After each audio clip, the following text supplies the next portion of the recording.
An amazing team performance ends the group stages of the U17 World Cup.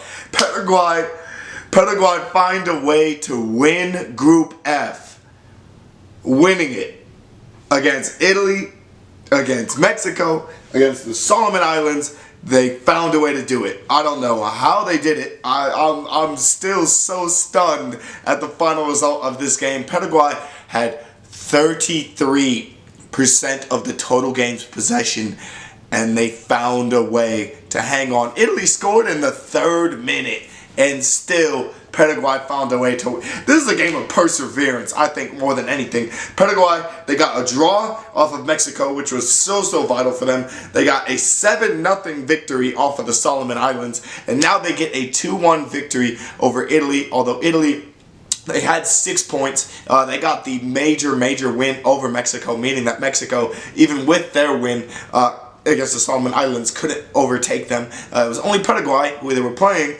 who they, could lose to if they would. I think this kind of puts Italy in a rough position now. Italy probably should have tried, I think, to win this group. I know, obviously, they saved some of their players, some of their star players. Nanto didn't really start in this contest. They had several players sit. So it's really nice of the Italian squad to get some of what is considered the U17 reserves some good minutes. And I think that's a really good tactic on the coach's part. But at the same time, you gave away the top spot in the group and maybe a more favorable round of 16 matchup to where now Italy have the possibility of playing maybe even a team like the Netherlands.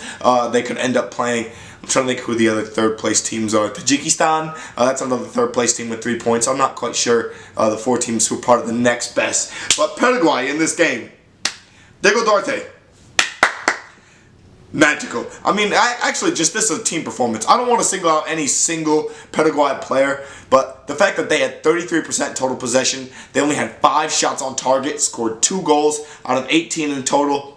They also had 2 more hit the woodwork. So this isn't, like something like Paraguay should have, they should have lost because of X, Y, and Z. No, they actually, they probably should have won, and they could have won by more had they not been so sort of unlucky from such close range. But 18 shots, 5 on target. Italy 19 and 7. Italy also, they didn't have any hit the woodwork, but they had Angel Gonzalez had to make some very good saves to keep Paraguay in this one. And I think Italy deserve a lot of credit. They deserve a ton of credit for what they were able to accomplish in this contest. I honestly think, with all things being considered, guys, a draw probably would have been more favorable in this game. Italy, 2 more shots on target off of only 1 more shot in total. The teams combined for 37 shots in the game, so that was a huge number, but 37 shots, only 12 on target. So if that puts it more into perspective, just under a third of the shots with both teams combined were on target. But Italy were a lot more dominant on corners. They were a lot more dominant in the air. I think it's just thinking that this is the Italy reserves. I think if these 2 teams were to play each other once again, I think Nanto, the 15-year-old Inter Milan product, I think he would definitely be the one to make the biggest difference. But Italy, guys, I mean, full credit to Italy for what they were able to do in this contest. They stayed alive for a lot of it. They didn't even make a lot of substitutions in this game. I think they could, all things considered, Italy were prepared to just kind of, phone it in. And Carmine Nunziata, I give him full credit. I don't know what else to say realistically. It's not like he was tactically picked apart. Italy had the majority of the possession. Obviously, we talked about more shots on target. So they had, I think, the better tactical game plan. It's just that when you take out some of your starters, some of your players who have played really well in the first 2 games, it makes things a little difficult because these are now players who have yet to have a lot of competitive experience at the U17 World Cup. They're jumping in the final group stage game, and you've kind of emphasized that it's a game that you don't really care about. So to lose a 1-goal lead in this sense, I do feel for Italy, to a degree. But Paraguay, I think, were much, not much the better team. They were very lucky. They had the better chances created, I think, and they, found 3 points. They won the group. Paraguay won the group. I think that's the biggest thing from this. Paraguay win the group.